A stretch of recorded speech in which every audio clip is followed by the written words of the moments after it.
বন্ধুরা, আজকে একটা নতুন গল্প নিয়ে আসলাম তোমাদের মাঝে। এটা সত্য এবং বাস্তব জীবনের ঘটনা। শেষ পর্যন্ত শোনার অনুরোধ রইল। শুনলে তোমার মধু চলে আসবে।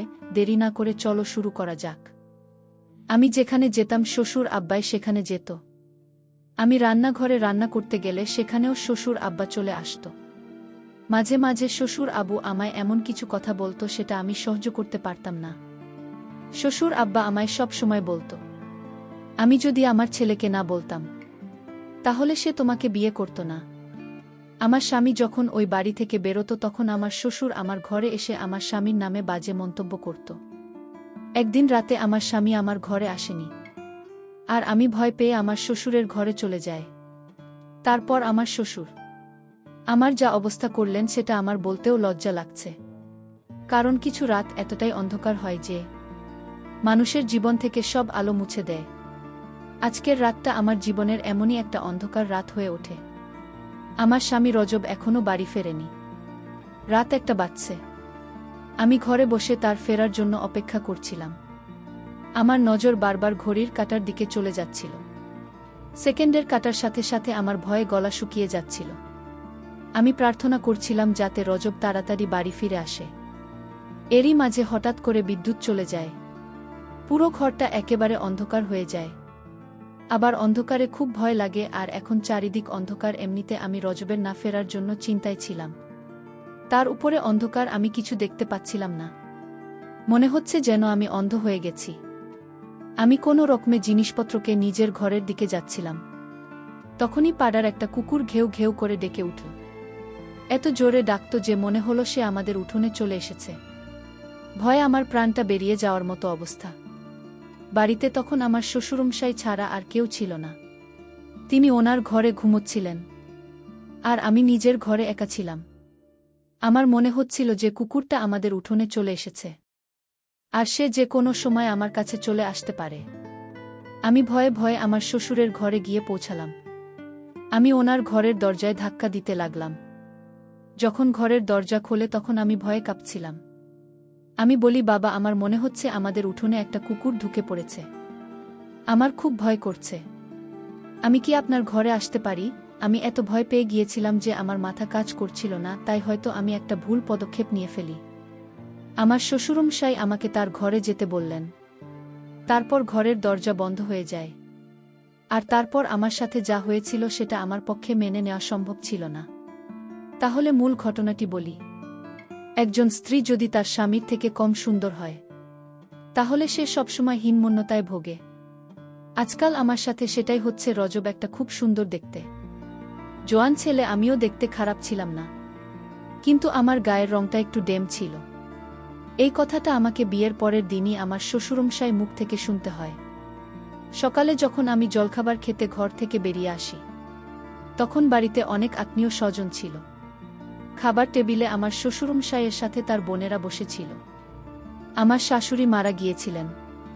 আত্মীয় স্বজনদের মধ্যে বেশিরভাগই আমার শ্বশুরমশাইয়ের ভাইবোন ছিল। আমি ওনাদের সাথে বসে জল খাবার খেলাম। আমার শ্বশুরমশাই সবার সাথে আমার পরিচয় করিয়ে দিলেন। তিনি খুব খোশমেজাজে ছিলেন। কিছুক্ষণ পর সব আত্মীয়রা তাদের বাড়ি ফিরে যায়। তখন বাড়িতে শুধু আমি আর আমার শ্বশুরমশাই ছিলাম। আমার শ্বশুরমশাই আমার জন্য চা বানিয়ে নিল। উনি বলেন, আমি ভাবলাম আমার বৌমা খুব ক্লান্ত, তাই আমি তার জন্য চা নিয়ে এলাম। তিনি আমার পাশে সোফায় বসে পড়লেন, আর চায়ের কাপটা আমার হাতে ধরিয়ে দিলেন। তিনি বলতে লাগলেন, রজব এমনিতে খুব ভালো ছেলে। সে আমার সব কথা শুনে তুমি একটা ভালো মেয়ে।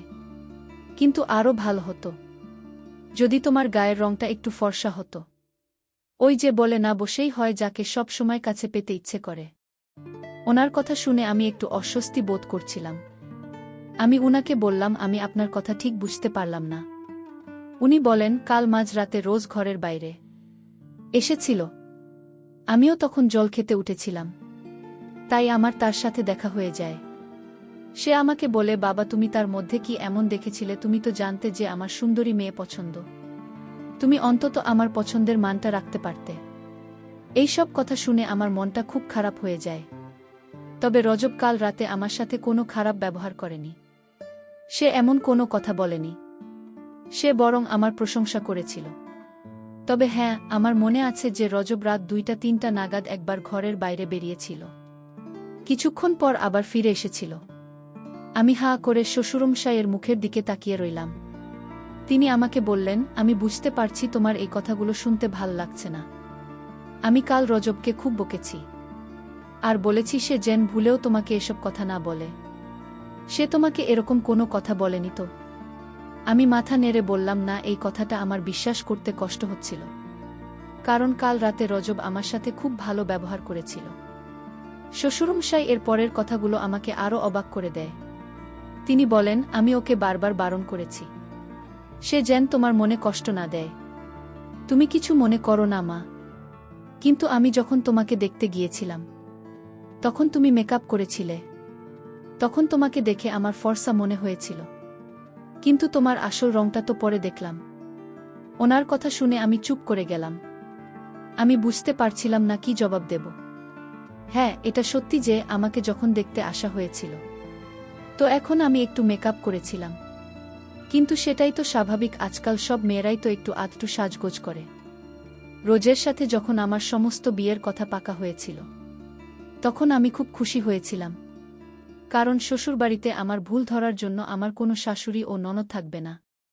কিন্তু তখন কি আর আমি জানতাম যে আমার শ্বশুরমশাই বিয়ের পরের দিনই আমার কথায় খুব ধরতে শুরু করবেন। বিয়ের পরের দিন থেকে আমি রান্নাবান্না আর ঘরের কাজ করা শুরু করে দিয়েছিলাম, কারণ বাড়িতে শুধু আমার শ্বশুরমশাই আর আমার স্বামী থাকত। এমনিতে আমার শ্বশুরমশাই খুব ভাল ছিলেন, আমার সাথে খুব ভালোভাবে কথা বলতেন, কিন্তু উনি রজবের ব্যাপারে যেসব কথা বলতেন সেসব শুনতে আমার ভাল লাগত না। রজব অফিসে বেরিয়ে যাওয়ার পরে বাবা আমার ঘরে চলে আসতেন। আমি তখন রজবের ফেলে রাখা জিনিসপত্র গোছাতে ব্যস্ত থাকতাম। বাবা এসে বলতেন, তুমি তাড়াতাড়ি আমাদের জন্য জলখাবার বানানো, তারপর আমরা দুজনে বসে গল্প করব। তিনি আমার সাথে বন্ধুর মতো কথা বলতেন। আমি ওনাকে এটাও বলতে পারতাম না যে আমি খুব ক্লান্ত, একটু বিশ্রাম নেব। কিন্তু চিন্তার বিষয় এটাই যে বাবা সবসময় আমার খেয়াল রাখতেন। আমি যখন রান্নাঘরে থাকতাম তখনই সেখানে এসে হাজির হতেন। আমি যখন রান্না করতাম তখন তিনি বলতেন, এভাবে নয়, এভাবে বানানো আমার ছেলের এই খাবার পছন্দ নয়। এমনিতেই তুমি দেখতে ভালো নয়, তার উপর যদি স্ত্রীর দায়িত্বটা ভালো করে পালন না করো তাহলে স্বামীর মন জিতবে কি করে। মাঝে মাঝে আবার বলতেন যে তুমি রুটিটা গোল করে ফেলতে পারো না। তো সবসময় যদি কেউ কারো মাথার উপর চেপে থাকে তাহলে সেটা একসময় বিরক্তিকর হয়ে ওঠে। আমিও বাবার উপর বিরক্ত হতে শুরু করেছিলাম। একদিন এমন একটা ঘটনা ঘটে যেটা আমাকে আরও বিচলিত করে তোলে। একদিন আমার শ্বশুরমশাই বলেন, রজব কখনো তোমাকে কোথাও ঘুরতে নিয়ে যাবে না, কিন্তু আমি জানি তোমারও ঘুরতে যেতে ইচ্ছে করে। তুমি অনেক স্বপ্ন নিয়ে এই বাড়িতে এসেছ। চলো তুমি রেডি হয়ে নাও, আমি তোমাকে ঘুরতে নিয়ে যাব। আমরা শপিং করতে যাব। বাবা আমার সাথে আমার শাশুড়ি মায়ের মতোই ব্যবহার করতেন। আমার সব কাজে ভুল ধরতে বলতেন। রজবের এটা পছন্দ নয়, ওটা পছন্দ নয়। আমার মার্কেটে যেতে ইচ্ছে করছিল না, তাই আমি বাবাকে বললাম আজকে ছেড়ে দেন। তা উনি আমাকে জোর করে মার্কেটে নিয়ে গেলেন। উনি বললেন, আমি তোমাকে একটা সুন্দর জামা কিনে দেব, যেটা পরলে তোমাকে খুব সুন্দর দেখাবে। উনি আমাকে দোকানে নিয়ে গেলেন আর বললেন, তোমার পছন্দ মতো একটা স্যুট তুমি কিনে নাও। আমি কালো রঙের একটা স্যুট পছন্দ করলাম, কিন্তু বাবা বললেন, এমনিতেই তোমার রংটা খুব কালো, তার উপর তুমি যদি কালো রঙের জামা পরে তাহলে তোমাকে ভূতের মতো দেখাবে। তিনি আমার জন্য একটা লাইট কালারের স্যুট পছন্দ করলেন, যেটা আমার একদম পছন্দ হয়নি, কিন্তু আমি চুপ করে রইলাম। উনি বললেন যে লাল রংটা পরে তোমাকে ভালো দেখাবে। আমি যখন শ্বশুরমশাই এর সাথে কথা বলছিলাম তখন আমি দেখলাম পাশের দোকানে রজবকে একটা অন্য মেয়ের সাথে। বাবাও সেটা দেখতে পেলেন। রজতদের সাথে যে মেয়েটা ছিল সে বেশ সুন্দর দেখতে ছিল। বাবা বলতে লাগলেন, দেখেছ, আমি বলেছিলাম না রজবের সুন্দরী মেয়ে খুব পছন্দ। সে যেখানে সৌন্দর্য দেখে সেখানে চলে যায়। রজব সেই মেয়েটার সাথে খুব হেসে হেসে কথা বলছিল। এটা দেখে আমার চোখে জল চলে আসে। আমি ওখান থেকে কিছু না কিনেই চলে আসি। আমার খুব রাগ হচ্ছিল, মনে হচ্ছিল সব কিছু তছনছ করে দিতে। আমি ভাবতে লাগলাম যে রজব কিরকম ছেলে। সে আমাকে বলতো সে আমাকে ভালোবাসে, আর বাইরে গিয়ে সে অন্য মেয়ের সাথে ঘুরছে। আমার শ্বশুরমশাই বললেন, আমি কখনোই চাই না তোমাদের ঘর ভেঙে যাক মা, তবে ছেলেরা একটু স্বাধীন হয়, বিশেষ করে এমন ছেলেরা যারা সৌন্দর্য দেখে পাগল হয়ে যায়। হ্যাঁ, তুমি যদি দেখতে সুন্দর হতে তাহলে হয়তো তোমার স্বামীকে ঘরে বেঁধে রাখতে পারতে। বাবা আমার পাশে বসে আমাকে বোঝাতে লাগলেন। বাবা বললেন, আমি রোজ ওদের সাথে কথা বলবো, কিন্তু আমি কিছু গ্যারান্টি দিতে পারছি না। আমি রজবের জন্য কি না করতাম। তার পছন্দের খাবার বানাতাম, তার পছন্দমতো ঘর সাজিয়ে দিতাম, এমনকি নিজেকেও তার মনের মতো তৈরি করার চেষ্টা করতাম। কিন্তু রজবের আমার এত আত্মত্যাগ চোখে পড়ে না। রাতে যখন রজব বাড়ি ফিরে আসে, তখন আমি আমার ঘরে বসে কাজ করছিলাম। রজব আমাকে জিজ্ঞেস করে, তোমার কি হয়েছে, শরীর ঠিক আছে তো? আমার তো ইচ্ছে করছিল এখনই বলে দিতে যে আমি তোমার আসল রূপটা ধরে ফেলেছি, কিন্তু বাবা আমাকে অনেকবার বারণ করেছিলেন। বলেছিলেন, এটা করলে আমার ঘর ভেঙে যেতে পারে। যদি জানতে পারে যে তুমি জেনে গেছ তার অন্য মেয়ের সাথে প্রেম আছে, তাহলে তার মন থেকে সব ভয় দূর হয়ে যাবে। আমি রোজ ওকে বলি যে আমার মাথা ব্যথা করছে। রজব বলে, চল, আমি তোমাকে ডাক্তারের কাছে নিয়ে যাচ্ছি। এমনিতেই তোমার গায়ের রং কালো, তার উপর কেঁদে কেঁদে নিজের যে অবস্থা করেছ, তোমাকে একেবারে ভূতের মতো দেখাচ্ছে। কথাটা শুনে আমার খুব অভিমান হয়। আমি বলি, আমি যখন এতই খারাপ তখন আমাকে বিয়ে করলে কেন? আমার কথা শুনে রজব আমার দিকে তাকিয়ে থাকে। তারপর একটু হেসে বলে, আমার অনেক বড় ভুল হয়ে গেছে, কিন্তু কি আর করা যাবে, ভুল যখন হয়েছে তখন তোমাকে সংযত করতে হবে। এই বলে সে হাসতে হাসতে আমার পাশে এসে বসে। আমি বলি, আমি কোথাও যাব না, আমার মাথা ব্যথা করছে, আমি ওষুধ খাবার ঠিক হয়ে যাবে। এই বলে আমি ঘর থেকে বেরিয়ে চলে যাই। কিন্তু আমার মনটা খুব খারাপ হয়ে যায়। স্বামী যদি তার স্ত্রীকে ভালোবাসে আর সবসময় তার খুঁত ধরে, তাহলে এক সময়ে স্ত্রী ও তার স্বামীর প্রতি ভালোবাসা কমে যায়। রোজ ওদের প্রতি আমার টান আস্তে আস্তে কমতে শুরু করেছিল। একদিন আমার শ্বশুরমশাই বলেন যে তাদের পরিবারের একজনের বিয়ে আছে, তাই আমাকে তৈরি থাকতে বলেছিলেন।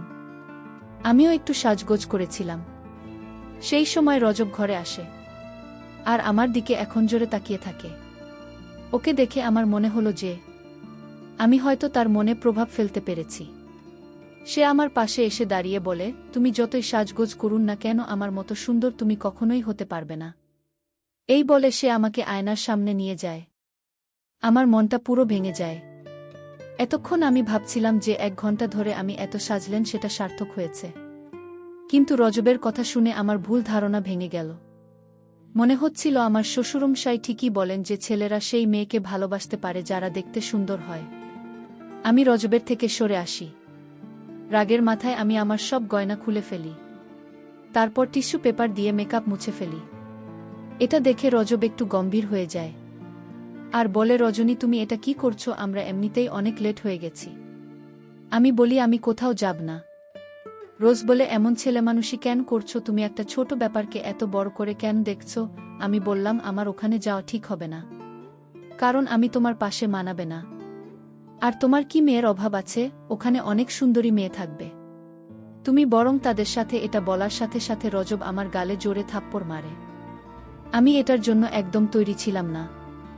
আমি রজবের কাছ থেকে এটা আশা করিনি। রজব বলে, এসব কি কথা বলছো তুমি? তোমার কি আমাকে দেখে সেরকম লোক মনে হয়? আমাদের গলার আওয়াজটা এতটাই উঁচু ছিল যে ঘরের বাইরে অবধি আমাদের আওয়াজ শোনা যাচ্ছিল। আমি বলি, আমার সামনে ভদ্রলোক। আমার শ্বশুরমশাই আমার কাছে এসে বসে। আমি বলি, সবসময় রজব আমাকে নিয়ে ব্যঙ্গ করে। আমি যখন ওর এতটাই অপছন্দ তখন ও আমাকে বিয়ে করো কেন? আমি জোরে জোরে কাঁদতে শুরু করি। আমার শ্বশুরমশাই আমাকে সান্ত্বনা দিতে থাকে আর বলেন, রজব এরকমই, আমি ওকে বোঝাবো, তুমি চিন্তা করো না। আমি তো চাই যে তোমরা দুজনে সুখের সংসার করো, কিন্তু তার কোনো নমুনা আমি দেখছি না। সুর আব্বা বললেন, এসব বাদ দিয়ে এখন চলো বিয়েবাড়িতে। আমি বিয়েবাড়িতে বাবার কথায় গেলাম। আমার মনে কোন শান্তি নেই। বিয়েবাড়িতে এত লোকজন, সে রাতে থাকা নিয়ে অনেক সমস্যা হচ্ছিল। বিয়ে বাড়িতে ঝামেলা থাকায় কে কোথায় থাকবে সেটা নিয়ে আলোচনা করতে শুরু করেছে। আমার স্বামী বিয়ে বাড়ি থেকে বাইরে কোথাও চলে গেল। তারপর আমাকে একটা রুমে থাকতে দেওয়া হয়।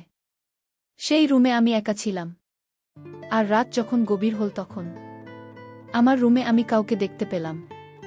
আমি বুঝতে পারছি না যে কে সে আমার রুমে এত রাতে। বন্ধুরা, গল্পটি আজ ব্যস্ততার কারণে শেষ করতে পারছি না। পরবর্তী পর্ব পাওয়ার জন্য আমার চ্যানেলটিকে সাবস্ক্রাইব করে পাশে থাকবেন। ধন্যবাদ।